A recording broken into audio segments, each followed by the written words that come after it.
mulia akhlaknya, bisa meraih derajat yang tertinggi di surga Allah, lebih daripada ahli tahajud dan ahli puasa. Makanya tugas saya berat, menjaga amanah, menjaga kepercayaan. Saking bangga saya menjadi orang Indonesia, ketika saya pulang ke tanah suci, umrah atau haji, dan sekalian silaturahim orang tua saya, dan ketika saya di bandara, tidak pernah saya sebutkan diri saya dari Indonesia, dari Madinah atau dari Arab. Bahkan saya berdiri di jalur masyarakat Indonesia ketika menunggu antrian di imigrasi. Sampai ada orang imigrasi, ini apaan kamu berdiri di sini, orang Arab, sana, jalur Arab sana. Saya ikutin, saya pindah. Pas sampai ke petugas di kaunternya imigrasi, lihat paspor, apain kamu di sini? Kamu sana kan orang Indonesia. Serba salah.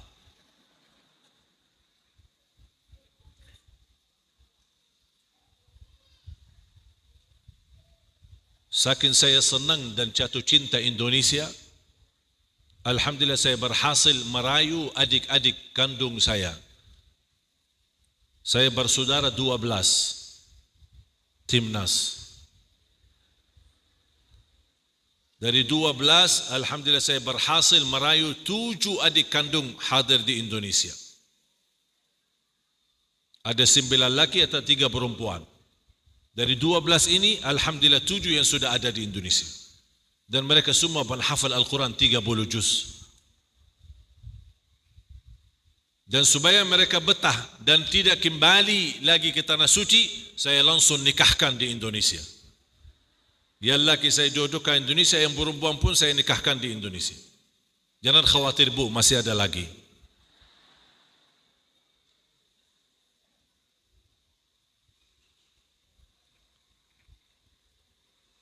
Dan saya sedang memperjuangkan, karena ada di antara adik-adik saya, ada yang sudah 7 tahun, ada yang 5 tahun, ada yang baru 4 tahun. Dan saya lagi memperjuangkan mereka. Mudah-mudahan, sudah saya hampir 2 kali ketemu Bapak Presiden, mudah-mudahan saya bisa berhasil untuk mendapatkan untuk adik-adik saya warga negara Indonesia, supaya ikut terus memperjuangkan Al-Quran di bumi Indonesia.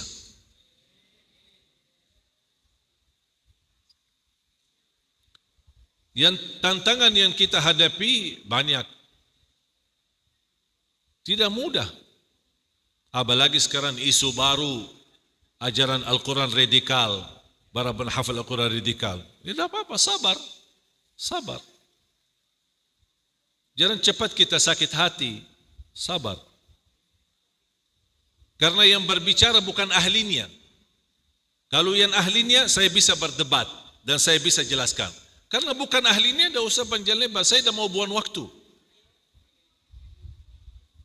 Yang memahami Al-Quran, menhayati Al-Quran, dan dia betul-betul berakhlak Al-Quran, tidak mungkin berkata seperti itu.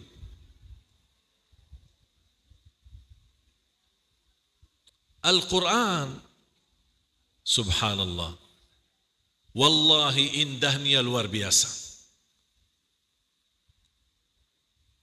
Saya tanya Bapak Ibu, saya yakin rata-rata Bapak Ibu, mohon maaf ya, rata-rata Bapak Ibu mungkin tidak begitu ngerti isi Al-Quran, betul?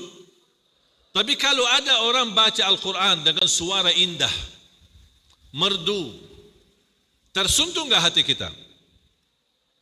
Bahkan bisa menangis, padahal tidak faham sama sekali. Itu menunjukkan apa? Kelebihan Al-Quran. Tidak ada yang lebih mulia daripada Al-Quran. Dan satu-satunya amalan yang Allah hitungkan pahalanya berhuruf hanya Al-Quran. Kalau salat tidak hitungan berhuruf. Bahkan tidak dihitung bergerak-gerak dalam salatnya. Tidak dihitung berruku' dan bersujud. Tapi total salat dihitung 10 kali lipat. 5 waktu salat dapat pahala 50 kali lipat. Puasa, zakat, haji, umrah dan lain sebagainya. Satu-satunya ibadah yang hitungan amal salihnya berhuruf, baca Quran.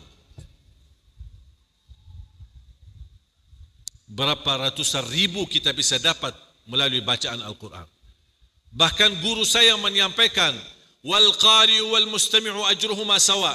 Yang membaca dan mendengar sima' pahalanya sama. Setiap satu huruf yang dia dengar dapat 10 kebaikan. Subhanallah. Berarti tidak ada alasan lagi tidak baca Quran. Kalau belum bisa baca Quran, masih bisa sima', dengar Al-Quran.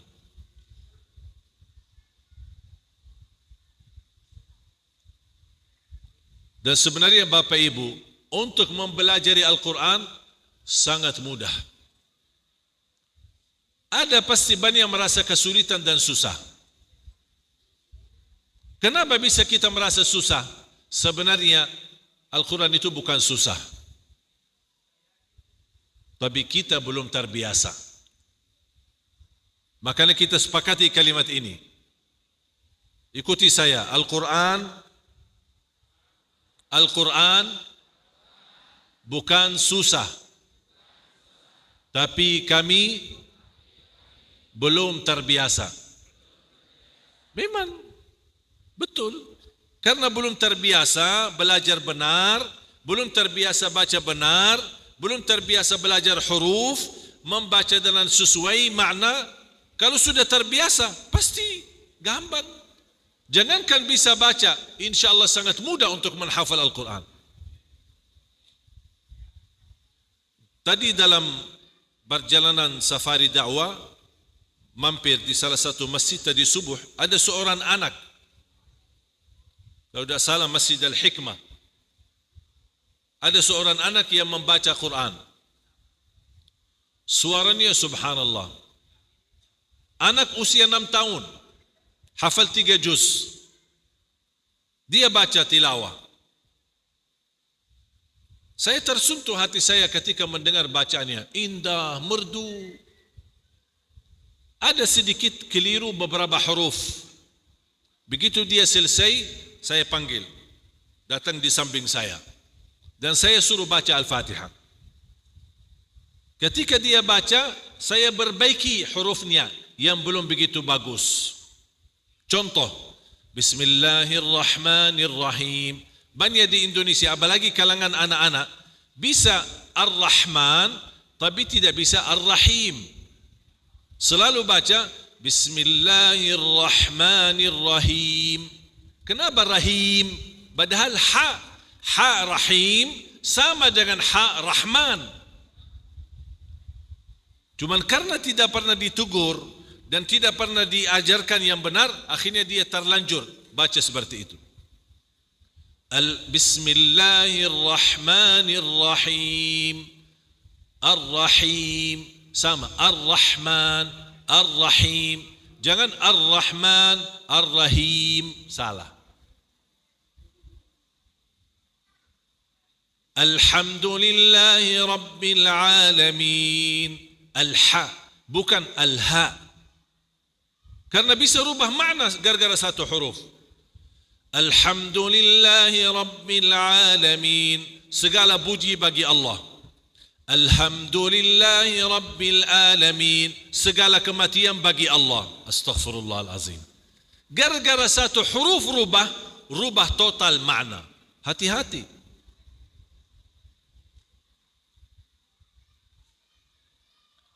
Dan ketika kita ajarkan yang benar, pasti akan lidah kita jadi terbiasa. Jadi kita sepakat ya, Al-Quran bukan susah, tapi kami belum terbiasa. Makanya itu yang kami ajarkan, yang kami perhatikan metode Madinah, yang saya tanamkan dan syiarkan di Indonesia, metode Madinah. Ada 5 tahap. Tahap pertama, memperbaiki huruf. Karena terutama huruf. A bukan A. A'udhu, salah. A'udhu. Ukurannya 2 jari. Masukin mulut. Jangan gigit. A.